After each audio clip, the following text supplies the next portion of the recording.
Hello and welcome back to Honey Badger 3D Print and Paint. Today we are taking a look at the TevoUp Hydra.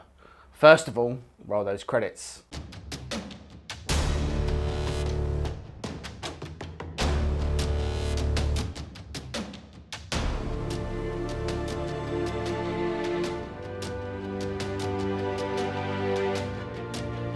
Today's video is brought to you by Skillshare. Skillshare is an online platform with thousands of different learning resources and courses that you can take. Take a look in the video description for a link to go to, and take a look at the end of this video for a little bit more about it. With that aside, so first things first, I want to address our live stream on this. So a little while ago, a fair while ago now actually, we did a live stream unboxing the TevoUp. Now, something I want to be clear about is that because of the format of YouTube and the fact that some things are live, we're not an editorial outlet. So it can be very difficult for us to do retractions on things that we say. That being said, on that live stream, I made what I deemed to be at the time a throwaway comment. And that comment was that Tevo, when they brought out the Tornado and they brought out the Tarantula, used proprietary boards like Creality do. That isn't true. They didn't. And I apologise if that offended people. I don't know why that was such a big deal to people, but we got a lot of comments on a lot of different pages about how that particularly was not right.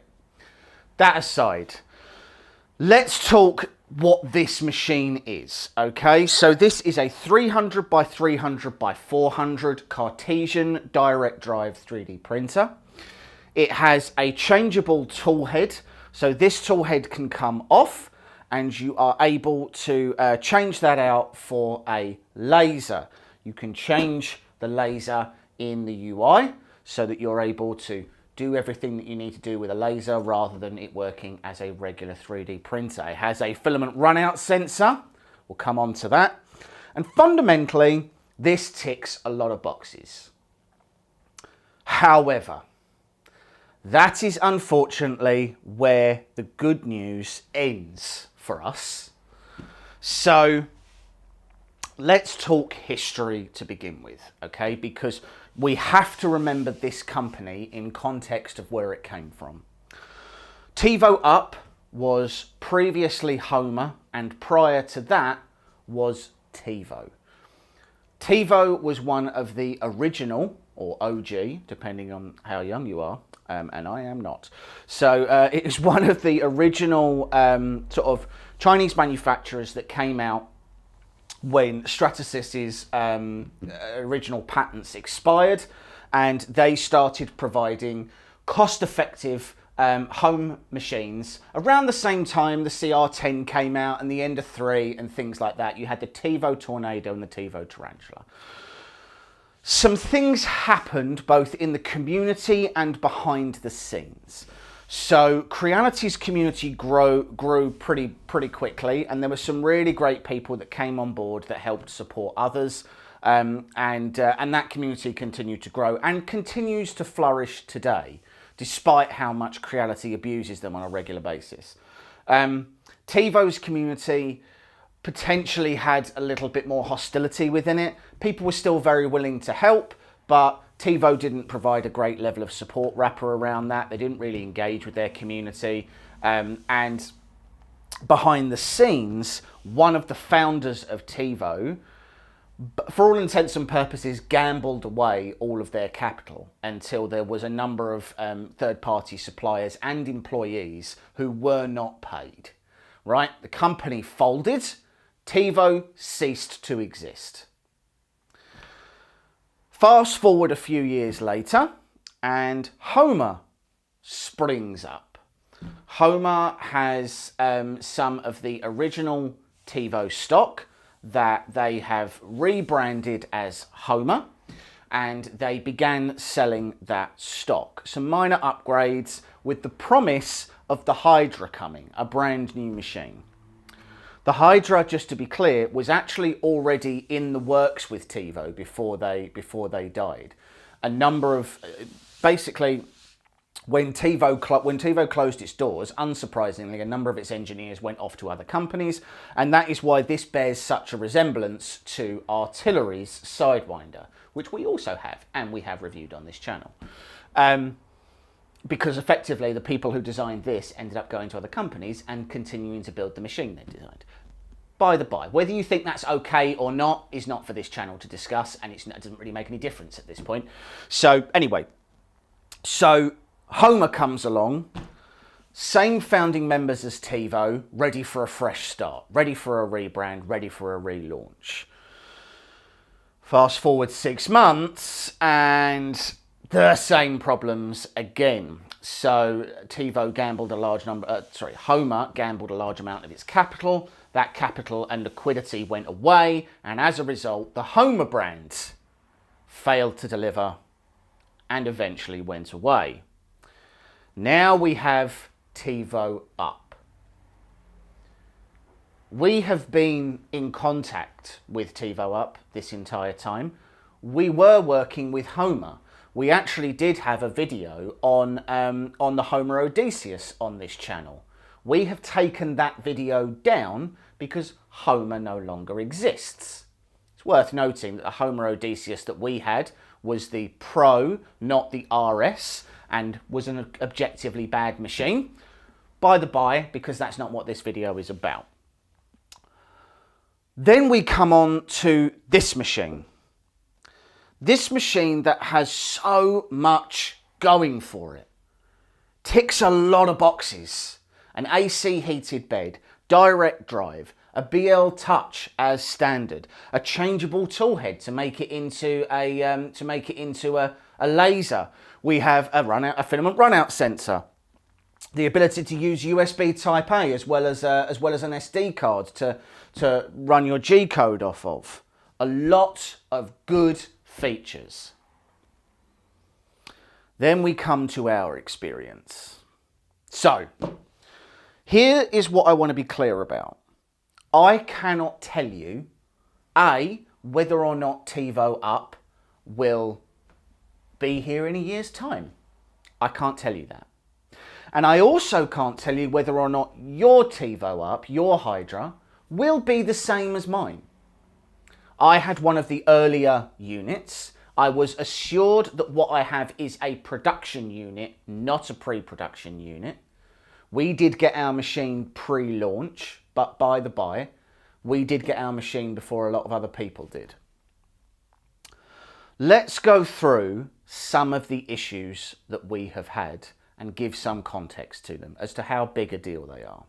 So, if you watched the original live stream, you will know that we did not get this printing. And we didn't get it printing because the BL Touch had an error. I plugged that into Pronterface and it was clear that what was happening is the BL Touch was on, powered and reporting, but whenever it probed a point and it probed the next point, the variance was so high that it ended up throwing an error because it thought the bed was too unlevel for it to be able to create a mesh. Not ideal. So we replaced the BL Touch. That fixed that issue. Put on a print and it started throwing min temp errors. I had to replace both the Z and the X ribbon cable. Slightly annoyingly, they only gave me a Z ribbon cable in the packet, so I had to source I had to go to them to source a X ribbon cable. Changed both of those. Those were actually damaged, and you could take a look at the pins that were on them and you could see the pins were actually damaged. They were actually damaged in transit. So they aren't, wear and tear and low quality parts and they've died. That was just the way the machine was packaged. Annoying, but passable. It's worth noting at this point that when I was going to Tevo and saying I was having these issues, I had had 2 new versions of firmware at this point. These versions of firmware have taken me back to the stock MakerBase UI on the Hydra, not the Tevo custom UI. That's actually fine because the Tevo custom UI, unsurprisingly, is black and orange, and it's actually not that easy to read. So the maker base one that is stock is fine, it works, whatever. All the features are still there, but I was asked to flash the firmware before they'd send out the parts. It's fine, it worked, you know, that we've fixed those errors. However, that was not the end. So then my bed refused to hold temperature.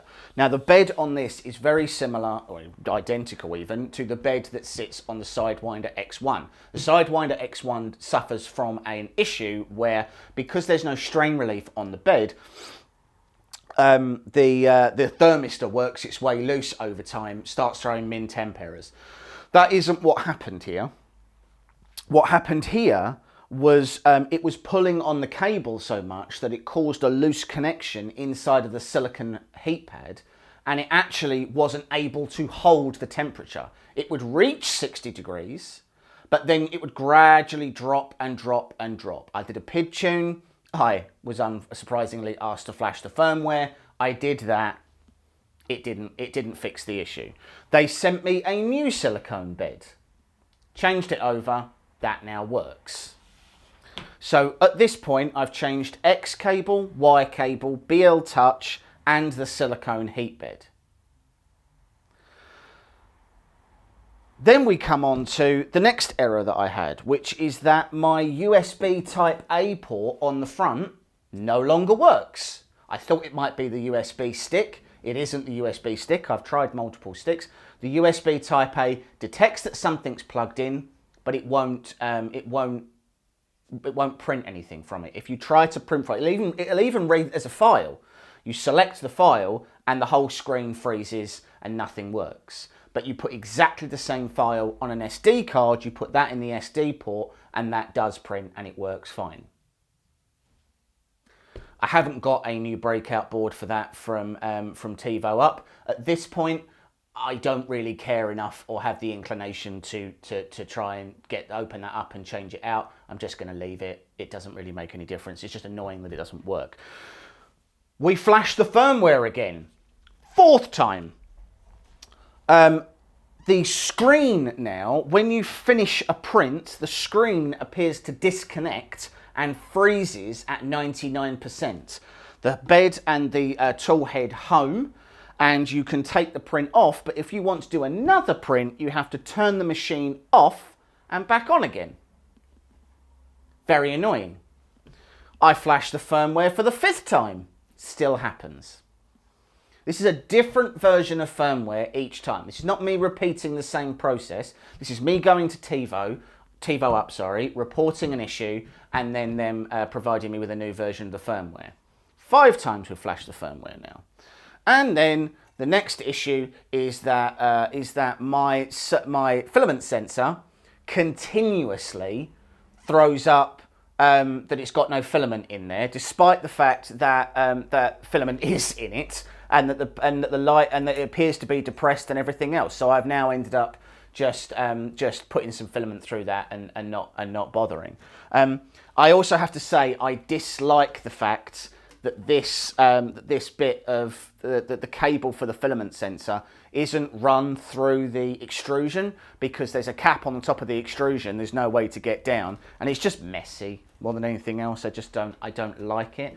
You can't get the connectors through the channel that's in here as well, and the V-slot wheels would go over it and eventually could catch the thing, so not ideal. They're all the errors that I've had, which is not nothing. Any one of those things happening, especially these ribbon cables, they are contextually fairly flimsy. They're the same issue you have on the Sidewinder as well, and indeed on the Focus Odin we've had issues. Flat ribbon cables just aren't that durable. They're an aesthetic choice, not a mechanical one, because everything sort of stays out of the way a bit nicer. You haven't got to use drag chains, all that kind of stuff. Let's talk about print quality. Because print quality, and I want to be clear about this, is absolutely bang on. When this thing prints, it prints amazingly. It prints brilliantly. So let me just grab some prints for you and we'll take a look at them. So I wanted to do some stuff that was a little bit different this time round. So the first thing that I put on, here we go, was this. It is the key from Superman. This model actually comes from Hex 3D, and it prints like this. So it prints a sort of an angle on the bed. So I thought it'd be a good chance to test overhangs and bed adhesion and things like that. It's a what do they call it? A corundum, whatever. A carborundum, that's it, a carborundum bed. It's the ultra base basically, where it's like a glass that's textured. And as you can see, the surface finish on that is actually really nice. It's done a really good job. The base layer is perhaps a little bit squished. I mean, this is one of the first models that I did on it, but still very good. A nice model. Then we come on to this guy. So this owl is off of Thingiverse, and he is a pencil holder. It's a pretty good retraction test, which I think we can agree we didn't do amazingly on. You can see that there's sort of quite a lot of retractions that are going on between here. The idea is that you can just put pencils and stuff in his head. But overall, it did really, and if you look down here, you can see it did a really nice job on surface finish, on first layer. It's gone really nicely. It's done a really good job on that. Then, if we pull out a little bit, we had this guy. So this was done in 4 sections, as I'm sure you can see with the join lines that are here. And it just prints all 4 all at once. So this filled the build plate and went up to about 150 millimeters high. And as you can see, it actually did. This has got a thin coat of primer on it. And you can actually see better here where those sections are, where I've not filled and sanded and everything else at the moment. But the texture finish and everything else, it's done a really nice job. You know, it can absolutely print across this did fill because of the angles on this did fill the entire bed, and it printed the entire bed. So no concerns there about whether or not it says that it's 300, but it's not, or anything like that. Really does do the job really nicely. So well done there. So, with that in mind, should you buy one? Is this the machine you've been waiting for? Is this the machine 4 years in the making that it promised to be? We'll do a separate video on the laser toolhead, because I can honestly say I don't think a lot of people are buying it to also get the laser toolhead. Maybe you are. I don't personally think it's a good idea to be moving the bed around when you are using a laser. I think the laser should be always on a core XY, sort of, you know, where the laser is the module that's moving, not the material, because there's too much chance of it shifting. But we'll do a separate video on that, right? Should you buy one? I don't honestly know if I can answer that. Here's the reality, right? Things broke on the machine. TevoUp sent us the parts. And the reality is they know who we are. They know that we're a YouTube channel. They know that we talk to you guys. They know I don't necessarily think it's a genuine benchmark of how they will perform moving forwards as to how they treated us, because how they treat us versus how they treat everybody else could be very different. It's also worth noting that these are the issues I had with my machine. That doesn't mean they're systemic. It doesn't mean they're the issues everybody's going to have. They're the issues I had out of the box. I could have just got one of the bad machines. The question is how good is their quality control to make sure that I am the exception, not the rule? And I don't know. I, hand on heart, couldn't recommend that you go out and buy this machine. The print quality is great. When it works, it does everything it says on the tin and more. And if it continues to work, this could turn into an absolute workhorse. Would I recommend that you buy one? Or would I recommend that you go and buy a Sidewinder X2, which is fundamentally the same, it just can't be turned with ease into a laser machine. I can't hand on heart say, and I know that this channel comes across sometimes as an artillery fanboy. It's not meant to be that way. It's just that we have both the X1, the X2, and we have the Hornet. And frankly, they are absolute workhorses. Like they are putting in the hours. They have done loads of my giant Osriel model that you guys have seen by now. You know, they are excellent machines, turning out excellent work. And this could as well. When it prints, it's great. When it doesn't, it's concerning. When something's going wrong with an AC heated bed, something that's connected to the mains, that's concerning. That worries me. Now, admittedly, it's got thermal runaway, and the thermal runaway temperature piece did stop the machine, did stop the print. But that is concerning. I can't hand on heart recommend that you go out and buy one of these. I can't. I think that it is great, and if you are willing to put a little bit of time in and accept the fact that it may not be perfect when you receive it, absolutely go buy one. Because this will turn out absolutely amazing prints. The problem is it's not doing anything that another machine in its class couldn't do.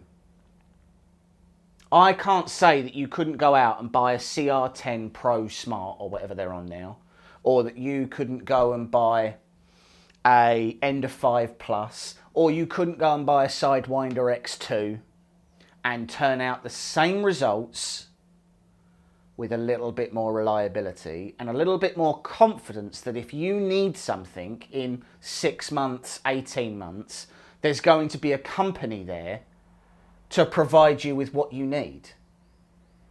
Now again, TevoUp have been very responsive. They have provided me with all the spares that I needed, and they have actually been pretty quick in responding to those. I've spoken directly to the engineers about some of the issues that I've had, and they've been very responsive about that as well. And I want to believe, I want to drink the Kool-Aid and think TevoUp is the phoenix that rises from the ashes and shows that if you're passionate about your community and you're passionate about your machines, you can bring something to market and undo some of the mistakes of the past. I want to believe that. And maybe what we'll do is in 6 months' time, we'll do another video that shows you how this is doing, how it's performing, whether or not we've had any more issues. We'll just do an update of, 6 months down the line of living with a TevoUp, how's it performing? Has anything else broken? I can hand on heart say we're almost never going to use the laser module on this. We have the Afuero laser, and we also have the Comgrow CNC machine coming up. We have lasers. I'm a firm believer in a tool for a job. If you want a 3D printer, get a 3D printer. If you want a laser, get a laser. Stop trying to smash things together. Okay, this isn't a situation where I got loads of chocolate on your peanut butter and there's loads of peanut butter on your chocolate and all of a sudden we've made this amazing thing. I don't think that's what this is. I think this is a 3D printer that is trying very hard to convince you that there's an extra reason why you should buy it. And I don't know that there is. Interestingly, I actually had an issue, which is that there's a thumb screw at the back here that holds this sled onto the printer. That thumb screw is way too close to the back. Like, you can't get your thumb in there because of the V-slot wheels that sit behind. So I hadn't done it up tightly all the way. I had a snag on my filament line and it actually pulled my tool head out of the sled. Now, admittedly, that's because I hadn't tightened the thumb screw enough. But bearing in mind I have no material reason to use the laser, that isn't a feature to me, that's an irritation. I now have to make sure that thumb screw is fully tightened, otherwise there's a potential that my extruder could try to leave my printer. And again, it's through thermal runaway issues, and it's an easy fix, just annoying more than anything else. that thumb screw should either be screwable as a thumb screw at the back, or just do it as a release catch. It doesn't need to be a little thumb screw that I can't get my thumb around. That's an unnecessary thing. I'm going to give this machine a 7.5 out of 10. And I'm giving it a 7.5 out of 10 because when it works, guys, it's great. The bed leveling is really easy. The UI and the touchscreen's really easy to use. It's quiet, it's quick, it's quality. When it works. And that's why it's getting a 7.5 out of 10. I have had numerous issues. You may not. And if you don't, this will be a workhorse for you. It will churn out great prints over and over again. The design is solid, the part cooling is good, the overall mechanics are sound. They've learned a few mistakes from other suppliers. I really like the machine. And I want to put my faith in TevoUp to be here in a year's time. I hope they're here in 5 years' time. I hope there's a Hydra 2. I hope there are more machines and more innovations. I hope they bring back the little monster, which is one of the biggest deltas you could buy. There's so much potential in the company. There's so much potential in their future. But potential doesn't open my wallet.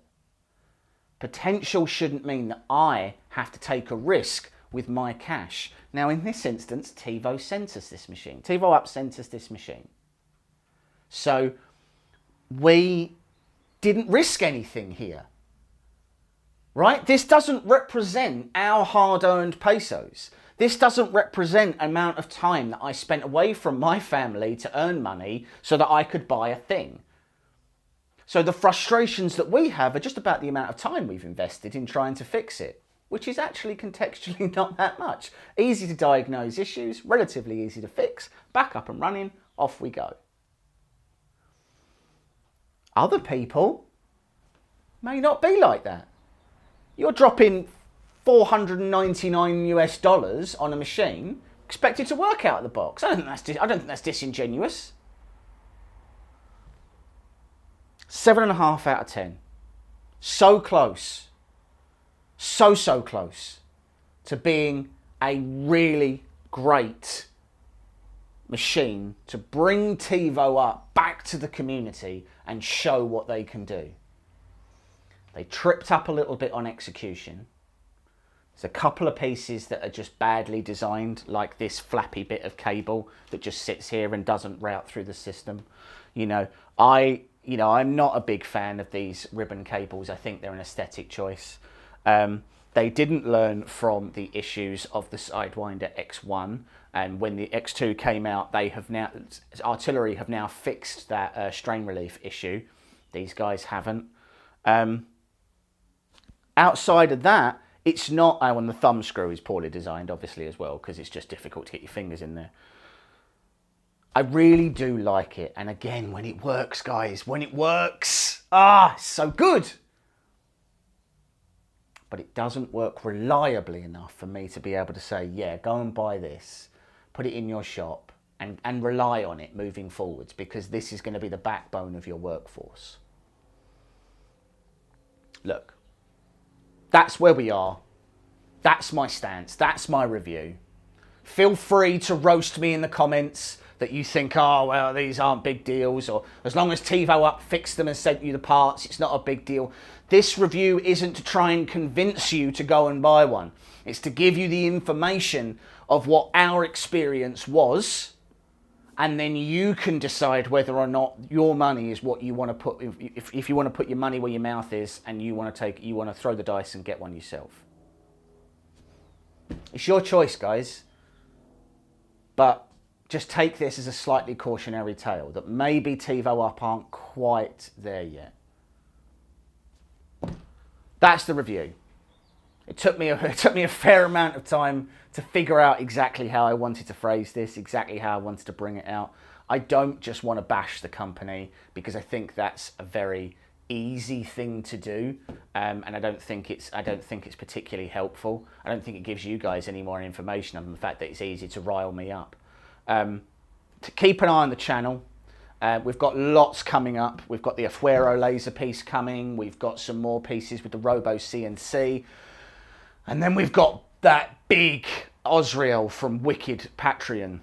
Absolutely amazing print. Really excited to see how the paint job turns out on that as well. So stay tuned. And don't forget to check out the end of this video now for the Skillshare update. Thanks very much for joining us, guys. See you soon. This video is brought to you by Skillshare. Skillshare is an online learning platform with thousands of courses on hundreds of different topics. Everything from animation through to After Effects, Adobe Premiere, there's things on gardening, bakery, there's even some great courses on 3D printing. We've recently been using it on the channel, and we've started to try and develop our skills in Adobe Premiere so we can edit and grade these videos much better than we do. So, for example, we've recently done a course on color grading with Fred Treveno, and we've also done a piece on how to organize your B-roll with Sean Morton. And it really helped us to change the way we approach our videos. Everything we've been doing up until now has really been fairly basic, and this is helping us to level up and get to that next level. So there's actually a link in the video description. The first 1,000 people to join are going to get a month's free trial. And during that time, you'll be able to access all of the content, all of the courses that are on there, and you'll really be able to learn at your own pace. There's so many different videos out there on how to sort of learn new skills. It can be really difficult sometimes to find professionally curated and produced content that enables you to learn at the level that you want to and allows you to dip in and out as and when you want. So don't forget to take a look at the link in the video description. Don't forget to like and subscribe. Thanks very much for watching this video, guys. Stay safe.